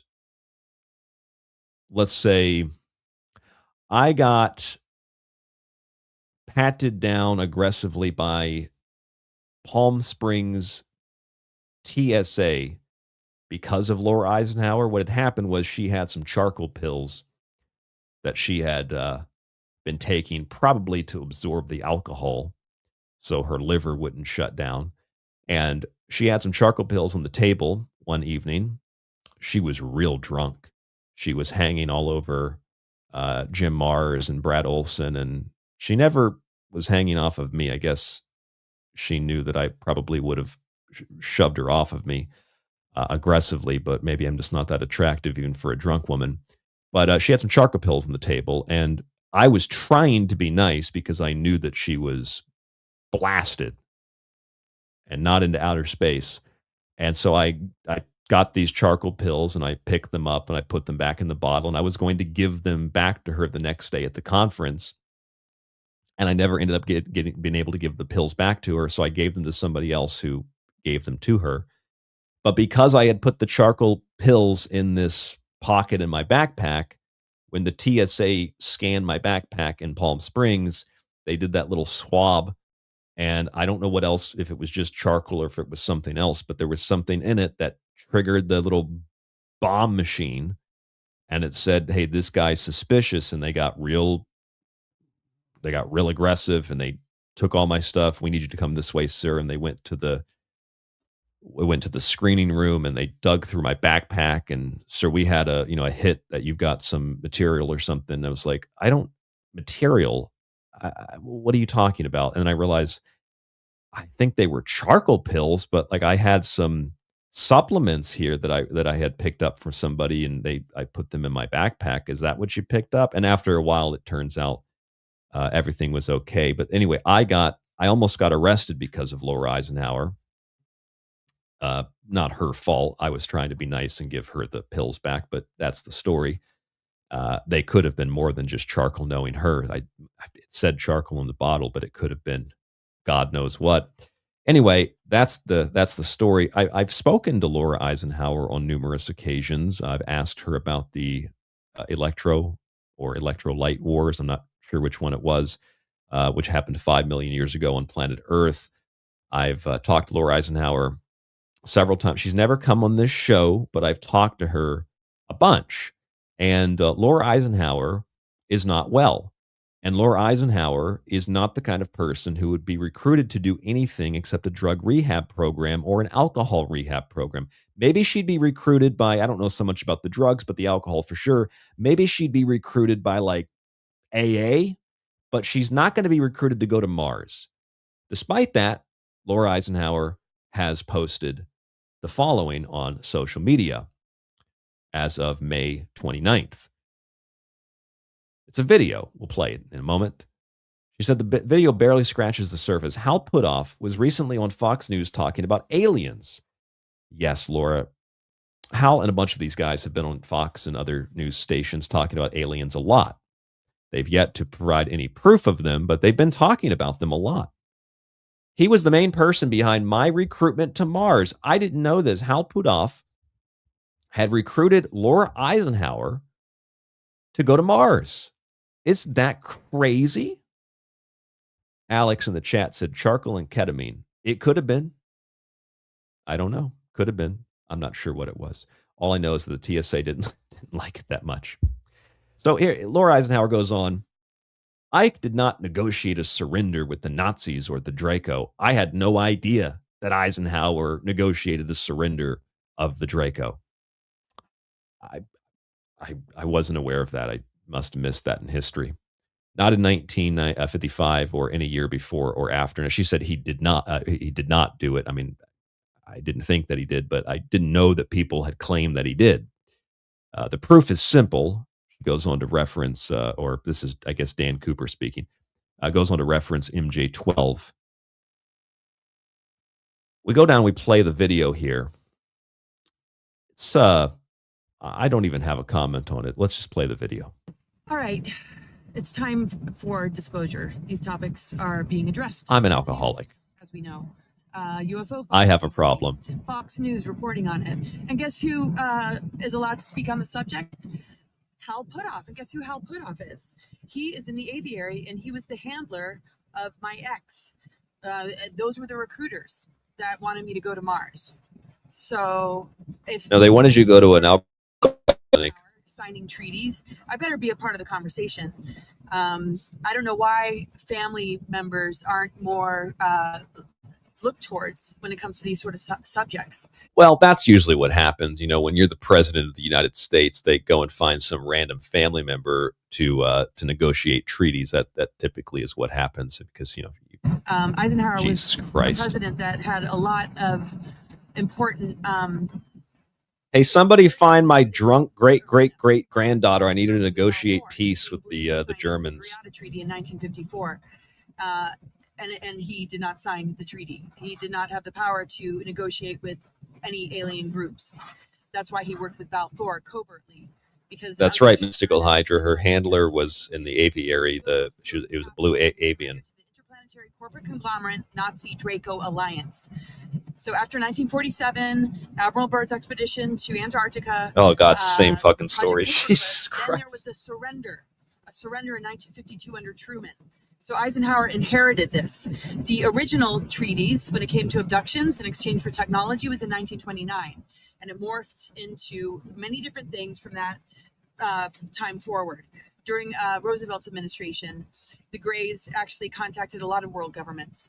Aleister Crowley, Winston Churchill, and Hitler, Lisa Renee talks about, were the original individuals. By Greys, she means when she grayed out agreements and then blacked out. Agreements to allow abductions in exchange for. She's also in the passenger. I don't think she's allowed to drive. It's court order. About it. I'm in contact with Dan Cooper. Not William Cooper's relative, no relation, but Dan Cooper is a physicist. Dark Fleet. Oh yeah, well, Corey Good admitted that all that was made up, Laura. So he was imprisoned by the three-letter organizations for 18 years, and he's heard some things and he knows some things. He has immunities and never signed an NDA. So I'm just like, I've been preparing for disclosure my whole life. to get to the bottom of things, so that when this information comes out and these characters are being given the platform to talk about disclosure, I would be able to counteract a lot of the things that are being said. And I know a lot about Hal Puthoff. I have proof that he worked directly with my ex in emails and recruited me to Mars. Okay, just have to say that. Now, if you saw this woman on a dating profile, would you click on that? If you saw this person in public, would you? I can tell you right now, I don't feel safe when I see her. I feel like at any moment she could snap, and things get dangerous. Not for her, but for me.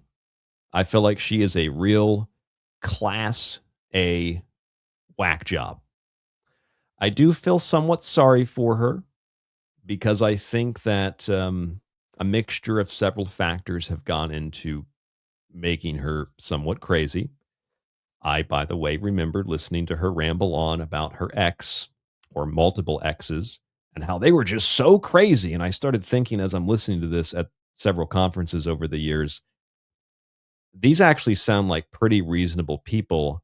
I think you're the crazy person. You know, when you've got multiple exes that are like, you're really insane, you need help, I can't do this anymore, and you think that they worked with a government scientist to recruit you to Mars, and they were harassing you and worked for I guess they were the aviary. Is that are those aliens or birds? I'm not really sure what she's talking about. I think you've got the problem, especially when everybody knows you do have an alcohol problem. Now, see, the thing is, she was going to go to Mars, but she found out that Mars is actually a dry planet. And so they don't have her good friends, Gin and Tonic, on Mars. She was unable to accept the offer. In the same way that Emery Smith was driven off the road, not by the cabal, and crashed his car and they killed his dog. He was actually driven off the road by a bottle of Jack Daniels. And those aren't jokes, folks. Those are true stories. Emery Smith, it could have been vodka. Emery Smith was driven off the road by a large sum of alcohol, and Laura Eisenhower was unable to go to Mars because it's a dry planet. I heard Venus is popping. I heard that they have bars there. She might want to check out Venus, but Mars is dry, like my humor. So that's Laura Eisenhower. She was supposed to go to Mars. I don't know. I mean, this she is a certifiably crazy person. Just for some fun, we'll put Laura back up on the screen here. I found, in looking through clips tonight before the show, I found an old clip of a radio show talking. How do I explain this? Talking about Laura Eisenhower in regard to the secret teachings, because I and my good friend Mike D had one of our old David Wilcox shows many years ago. We had talked about Laura Eisenhower and said she uses the name Eisenhower. She's in the family, but she uses the name because she's not by birth. She didn't have the name Eisenhower. She adopted it. And I learned that from her. Someone got really upset, though. And this was the conversation. This is an older radio show where they were talking about us. Here's the audio. I'm Steve Crawford. Welcome to Conspiracy Factor Theory. I was listening to a radio network today. I won't say the name of it. That was me. Hosts and his guest co-host or his co-host, whatever it is, they were talking about Guilty. the hoaxsters in the conspiracy field, and for the most part, bang on right there with them, especially when they were talking about David Wilcox, that fraud. Then they decided... This is a really old, this was like 2013 or 14. To lump a friend of mine into there, Laura Eisenhower, and start talking about how she's full of crap. She's not really an Eisenhower. Just all this stuff that she's they full of obviously liquor. had never talked to this sweet woman who does nothing but care about people.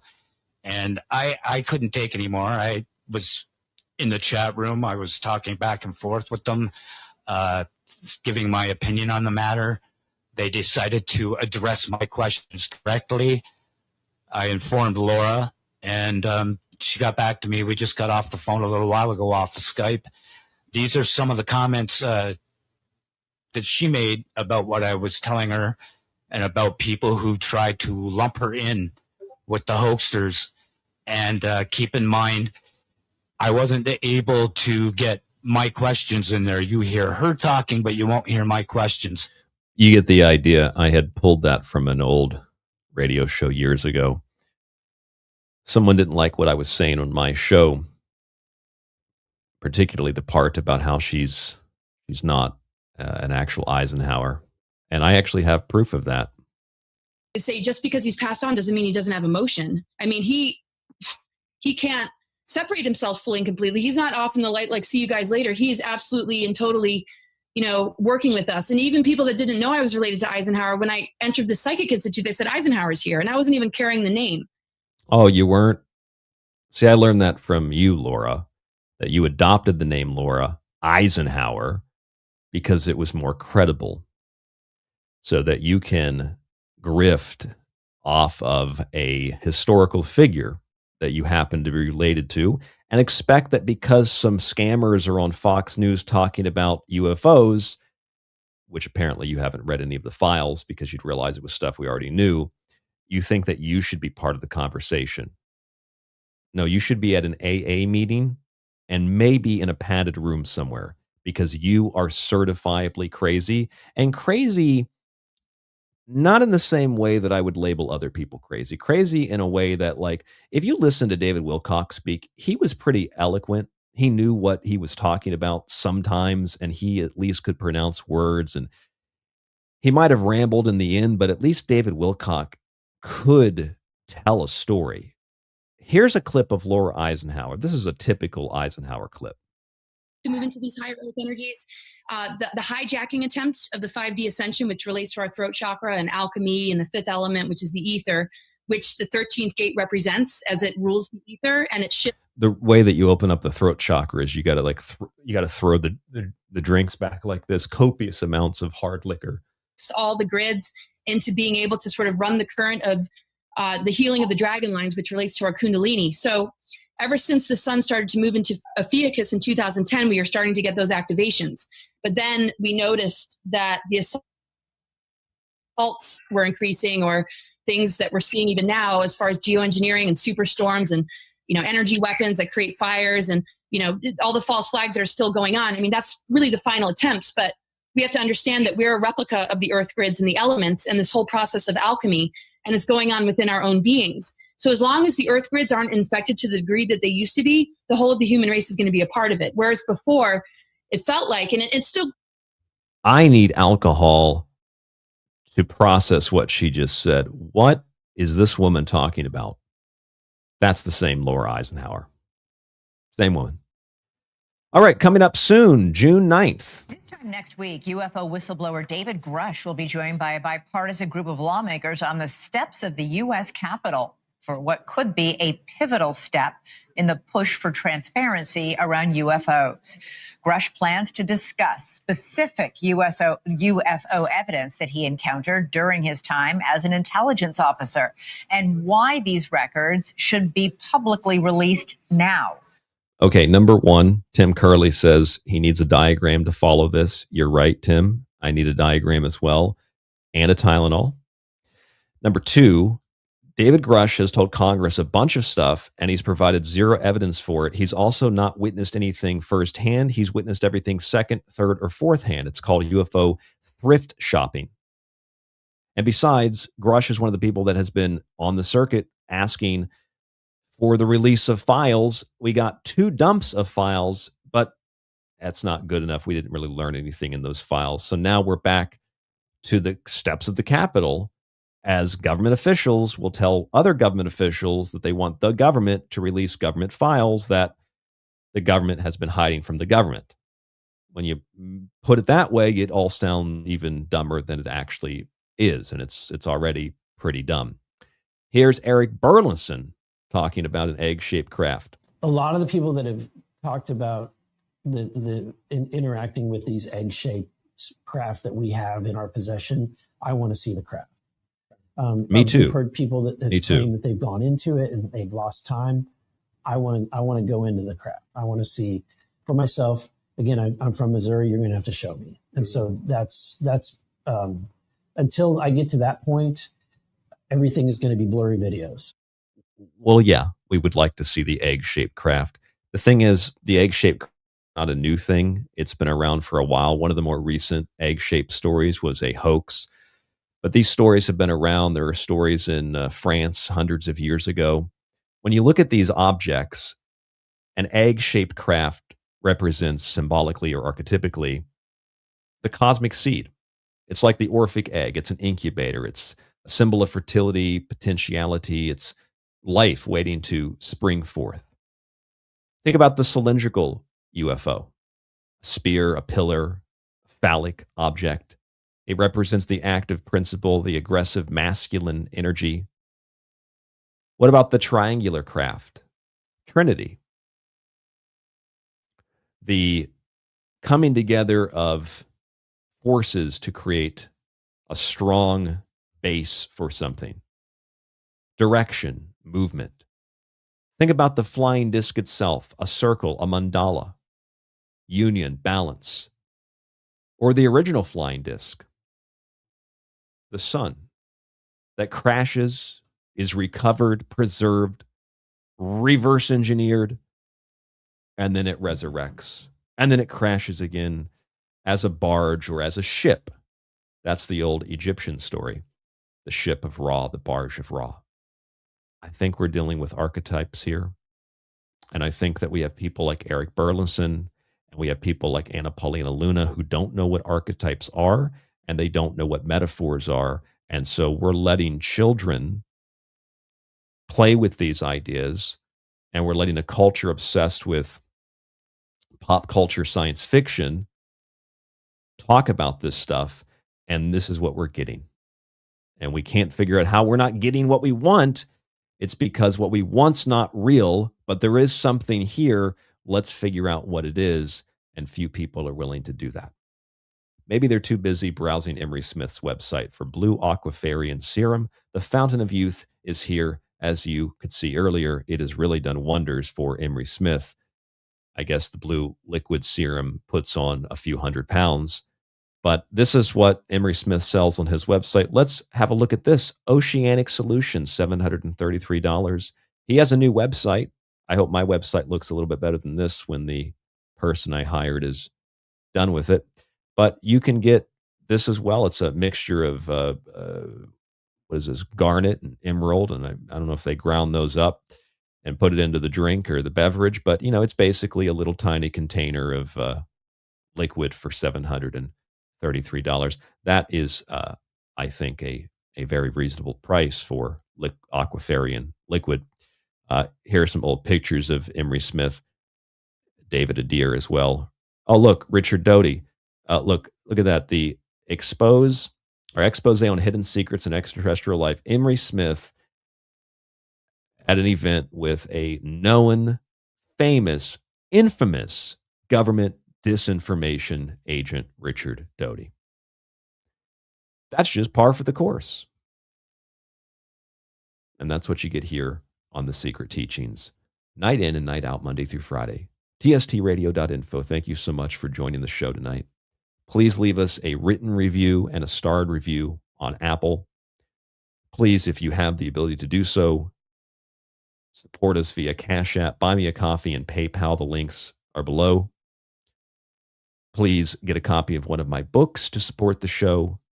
And if you have a few additional seconds and you have a few dollars set aside and you don't want to hear advertisements anymore, consider signing up to subscribing to The Secret Teachings. We have weekly, monthly, and yearly subscriptions. We also have lifetime subscriptions. tstradio.info. Again, the website is under construction right now. Hopefully it'll look a lot better once it is done in approximately 2 weeks. The attack of the giant mantis tonight on the show. I want to thank everybody in the chat tonight. I think we've gone through the chat throughout the show. I had a lot of fun tonight. I hope you did too. And I want to ask you to come back next week. And don't forget to check the archive this weekend. I will have a lot of best of shows published in the archive. And after next week, we will be doing the live Friday show on Monday night live show. So you'll start the week off rather than in the week with a live episode of Secret Teachings. Thank you so much for tuning in. Stay safe, stay informed, stay healthy, and I will talk to you on the next broadcast. I'll leave the stream on here for a moment. We'll put up comments on YouTube. So if you have anything else you want to add to the show, type it, post it, and I'll put it up on the screen.